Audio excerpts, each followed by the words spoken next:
After you completed text-to-speech conversion, you can download audio and text from your Kukarella project. Once conversion is done, you can see two options for download. One is the download button in the top right corner, and second is this download icon on the menu, on the player. They basically do the same thing. When you click on download button, choose audio format, MP3 or WAV. Choose how you want to download your file or your audio, as one file or by paragraphs. One file is good if you need it just as a single file and you want to attach the whole voiceover as a single file. By paragraphs is good if you're planning to make editing, like video editing, and you need to put files on a timeline and add some spaces between each file.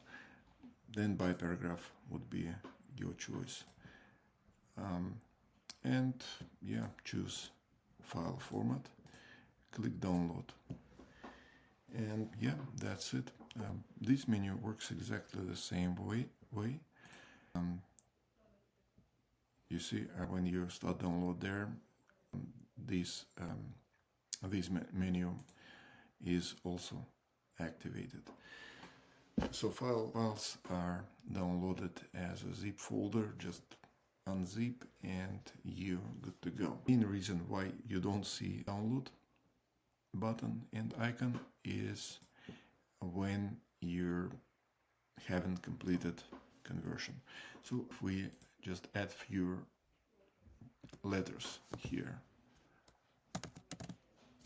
you'll notice that download button and play menu just disappeared, because we added text which needs to be converted first. But if we delete this text,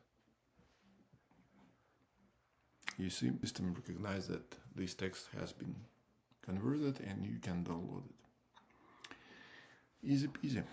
Hope this helps. Bye. Thanks for watching.